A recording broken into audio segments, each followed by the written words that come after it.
Shalom warga kerajaan, Kingdom Daily Devotion di pagi yang indah ini diambil dari Kolose pasal yang ketiga, ayat yang ketiga, berjudul tersembunyi bersama dengan Kristus. Sebab kamu telah mati dan hidupmu tersembunyi bersama dengan Kristus di dalam Allah. Nah, ayat ini merupakan pengingat yang kuat tentang identitas kita di dalam Yesus. Ketika kita memilih untuk mengikuti Yesus, diri kita yang lama, yang didorong oleh dosa dan keinginan duniawi mati. Sekarang kehidupan kita yang sejati ditemukan di dalam Dia. Nah, frasa tersembunyi atau kata tersembunyi bersama dengan Kristus di dalam kalimat ini berbicara tentang keselamatan, keamanan, dan keintiman. Sama seperti barang-barang berharga disembunyikan untuk perlindungan, hidup kita tersimpan dengan aman di dalam Kristus Yesus. Ketika dunia mencoba mendefinisikan kita melalui sebuah masa lalu misalnya, atau kegagalan, ya, atau bahkan mungkin keberhasilan kita juga. Jadi kita punya stigma nih misalnya, atau diberikan predikat oleh orang lain, atau opini orang lain. Ingatlah, identitas kita tidak ditemukan di dalam hal-hal tersebut. Bahkan identitas kita tidak bisa ditemukan di atas harta, jabatan, status, ketenaran, atau uang. Tidak bisa. Identitas kita ditemukan di dalam Yesus. Dan di dalam Dia, kita merupakan pribadi yang sangat utuh dan dikasihi. Ingat, iblis memiliki dua senjata yang dia selalu lakukan. Perhatikan ini baik-baik. Dia akan membuat dosa tampilannya tidak merusak. Seolah-olah sepertinya oke-oke saja dan seperti biasa-biasa saja. Dan iblis selalu akan meminimalkan dosa. Ketika manusia kena jerat itu dan jatuh ke dalam dosa, maka iblis akan selalu memaksimalkan tuduhannya atas hidup kita, sehingga kita merasa bersalah dan hidup di dalam depresi akhirnya. Nah, iblis hanya bisa menyerang pikiran kita, dan jika pikiran kita tidak dipenuhi dengan kebenaran firman, kita akan sangat mudah untuk percaya dengan kebohongan dia. Iblis tidak perlu berbicara keras-keras.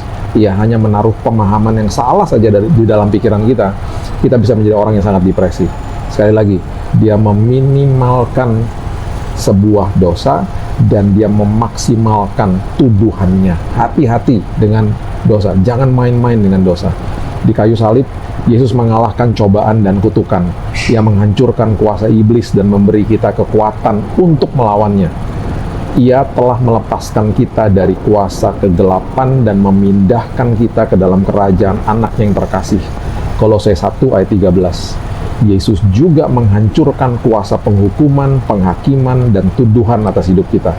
Tuduhan iblis tidak lagi berhasil karena Alkitab berkata, demikianlah sekarang tidak ada lagi penghukuman bagi mereka yang ada di dalam Kristus Yesus. Roma 8 ayat 1. Ketika kita menerima Yesus sebagai juru selamat atas hidup kita, setan tidak memiliki kuasa apapun atas diri kita, kecuali kita memberikan dia akses untuk berkuasa atas pikiran kita. Jika kita memilih untuk mengatakan tidak, dia tidak dapat menyentuh kita dengan semua kebohongan, godaan, atau bahkan sebuah tuduhan. Jadi hari ini kita belajar bahwa kita tersembunyi di dalam Tuhan, kita dilindungi sama Tuhan, khususnya pikiran dan hati kita. Itu sebabnya serahkan semua pikiran dan hati kita ke dalam kebenaran firman, supaya dia bisa menuntun kita dan dia berkuasa untuk menutup dan menyembunyikan kita dari semua kebohongan-kebohongan iblis. Dan itu sebabnya hari demi hari kita akan mengalami kemenangan. Ayo kita mulai hari yang baru dengan doa. Kita percaya bahwa hari ini kemenangan ada dalam tangan kita, dan juga pikiran dan hati kita masuk ke dalam kebenaran firman Tuhan. Bapa yang baik, terima kasih buat hari yang baru.